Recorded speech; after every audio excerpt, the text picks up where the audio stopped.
जिस मेहनत से आज आप भाग रहे हो, कल वही मेहनत आपको सफल बनाएगी। खुद को झोंक दो दोस्तों इस आग में, क्योंकि यही आग कल आपको हीरा बनाएगी। जी हाँ दोस्तों, हिम्मत मत खोना, हिम्मत कभी मत खोना, बहुत आगे जाना है। जिसने कहा था तुमसे नहीं होगा, उसे करके दिखाना है। विद दिस पॉजिटिव थॉट, मैं हूं आपकी होस्ट डॉक्टर सीमा तिवारी, और एक बार फिर लेके आ गई हूं आपके लिए जुनून से भरा वीडियो। जी हाँ दोस्तों, ये वही वीडियो है जिसे अगर आप पूरा देखते हैं तो आपको समझ में आ जाएगा कि हम जब तैयारी करते हैं तो ऐसी कौन सी गलतियां हैं जो हमें नहीं करनी है। मुझे मालूम है दोस्तों कि आप सभी साथी यूपी टीजीटी, पीजीटी और असिस्टेंट प्रोफेसर की दिन रात तैयारी कर रहे हैं, और आप जो है पूरी मेहनत से, पूरी ईमानदारी से रिवीजन में लगे हुए हैं। लेकिन मैं आपको बता दूं कि हम हमेशा तैयारी करते समय बहुत अच्छे एफर्ट्स करते हैं, लेकिन कुछ ऐसी गलतियां जरूर करते हैं जो कि हमें कामयाबी से पीछे कर देती हैं। तो ये वीडियो आपके लिए है दोस्तों। उन कमियों को सुधारने पे मैंने फोकस किया है, जिन कमियों को, जिन गलतियों को दूर करके आपको सफलता जरूर मिलेगी। तो देखिए दोस्तों, पॉइंट नंबर 1 हम बात करेंगे, सिलेबस को अच्छे से नहीं समझते हैं। जी हाँ दोस्तों, तो देखिए पॉइंट नंबर 1, सिलेबस से रिलेटेड कुछ ऐसी गलतियां जो कि आपको बहुत महंगी पड़ सकती हैं, जिन्हें आपको रिपीट नहीं करना है।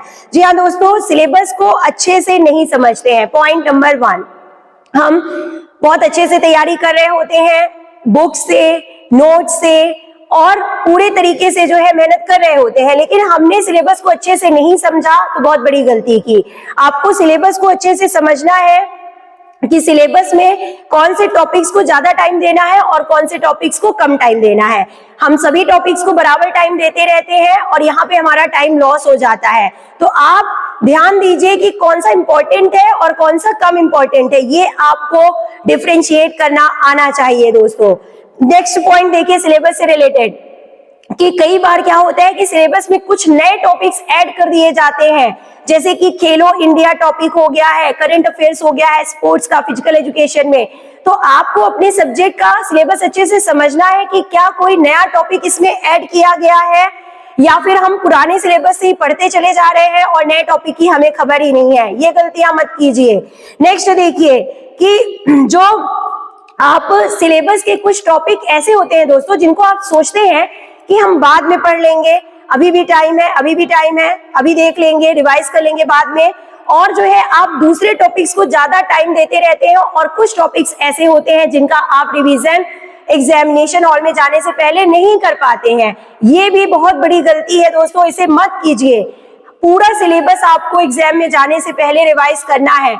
जैसा कि मैंने कहा कि आपको डिफरेंशिएट करना आना चाहिए कि कौन सा ज्यादा इंपॉर्टेंट है और कौन सा जो है वो कम इंपॉर्टेंट टॉपिक है। लेकिन आपको ये भी ध्यान देना है कि रिवीजन सभी टॉपिक्स का करना है, कोई भी टॉपिक आपको छोड़ के नहीं जाना है।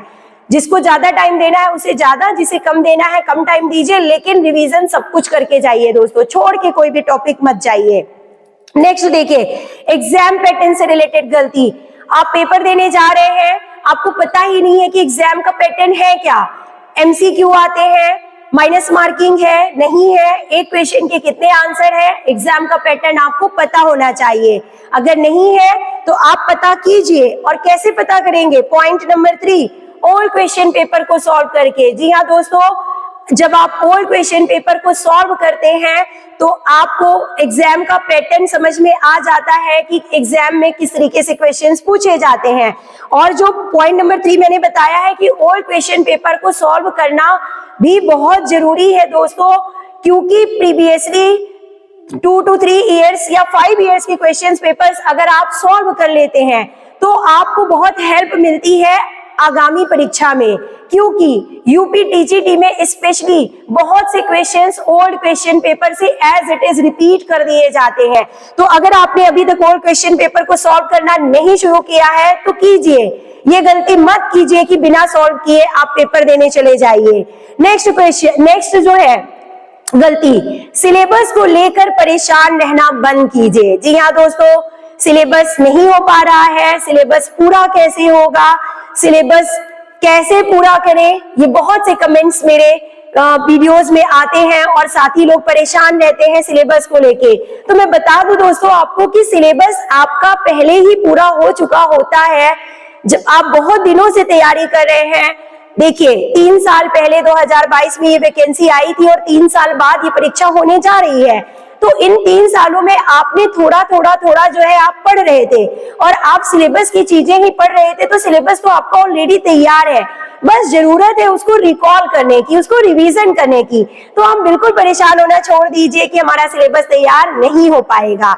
नेक्स्ट पॉइंट देखिए दोस्तों, कम समय को लेकर परेशान रहना बंद कर दीजिए। ये भी बहुत बड़ी गलती आप करते हैं कि हमारे पास टाइम कम है, इतने कम समय में सिलेबस कैसे हो पाएगा, इतने कम समय में तैयारी कैसे हो पाएगी। मैं बता दूं आपको दोस्तों कि असली जो तैयारी होती है, मेन मुख्य जो तैयारी होती है, वो इस कम टाइम में ही होती है। तो आपकी तैयारी भी हो जाएगी, सब लोग इसी टाइम में तैयारी करते हैं और आपका सिलेक्शन भी जरूर होगा दोस्तों, क्योंकि जब एग्जाम होगा तभी पेपर होगा और तभी उसका रिजल्ट आएगा और तभी आपका सिलेक्शन होगा। तो आप परेशान होना बंद कर दीजिए। नेक्स्ट गलती, अभी तो पढ़ना शुरू किया है, क्या सिलेबस कवर हो जाएगा, ये गलती भी अपने दिमाग में बिल्कुल मत पालिए। ऐसी जो बातें हैं अपने दिमाग से निकाल दीजिए, क्योंकि जैसे आपने अभी पढ़ना शुरू किया है, ऐसे ही सब दूसरे लोगों ने भी अभी ही पढ़ना शुरू किया है और पहले भी आप धीरे धीरे कुछ ना कुछ पढ़ते ही आ रहे हैं। तो वो सारी चीजें भी आपको जो है एग्जामिनेशन हॉल में जरूर जो है हेल्प करेंगी क्वेश्चन पेपर सॉल्व करने में। तो आप इन बातों से परेशान होना बंद कर दीजिए, क्योंकि ये सब बातें कहीं ना कहीं आपकी पढ़ाई को जो है कमजोर करती हैं, आपके रिवीजन को जो है वो जो है पीछे ले जाती हैं। तो आप इन बातों को बिना सोचे मन लगा के पढ़ाई करते रहिए दोस्तों, ये गलतियां मत कीजिए। ये वही समय है जब आप तैयारी कर रहे हैं और आपकी ये तैयारी एक ना एक दिन रंग जरूर लाएगी और बहुत जल्दी रंग लाएगी और आपको सिलेक्शन दिलाएगी। नेक्स्ट पॉइंट, जीवन के संघर्षों से परेशान होना बंद कर दीजिए। जी हाँ दोस्तों, ये बहुत बड़ी गलती है जो हम करते हैं। एक्चुअली ये हमारा नेचर होता है कि जब भी हमारे ऊपर परेशानी आती है, संघर्ष का टाइम आता है, तो हम घबरा जाते हैं, पर उनसे कभी घबराना नहीं चाहिए। जी हाँ दोस्तों, क्योंकि संघर्ष तो एक आमंत्रण है, जो इसे स्वीकार करता है वही आगे बढ़ जाता है। तो अगर आपकी लाइफ में भी संघर्ष है तो आप घबराइए नहीं, आप उसको चैलेंजेस को अपॉर्चुनिटीज बनाइए। और एक बात और दोस्तों देखिए, आप जो गलती करते हैं कि पढ़ने में जब मन नहीं लगता है, आप कई घंटों से लगातार पढ़ रहे हैं और उसके बाद जो है आपका बीच में जो है मन लगना बंद हो गया, अब आपको समझ में नहीं आ रहा है, आप पढ़े जा रहे हैं और आपको कोई चीज समझ में नहीं आ रही है। तो ये गलती भी आप मत कीजिए। आप थोड़ी देर रुक जाइए, एक छोटी सी नैप लीजिए, दिमाग को थोड़ा सा रेस्ट दीजिए और जब मन लगे तभी पढ़िए। बिल्कुल, जब आपका मन करे तब पढ़िए, कम पढ़िए, लेकिन जब मन लगे तभी पढ़िए। हम गलती यही करते हैं कि मन नहीं लग रहा है, ज्यादा पढ़ के बोर हो चुके हैं और कंटिन्यूअसली जो है हम पढ़ते चले जा रहे हैं। तो ये गलती भी मत कीजिए। आप छोटा सा नैप लीजिए, छोटा सा ब्रेक लीजिए, उसके बाद पढ़ाई कीजिए। जब मन लगे तभी पढ़िए, ताकि आपको जल्दी याद होगा और जो है आप अच्छे से पढ़ पाएंगे।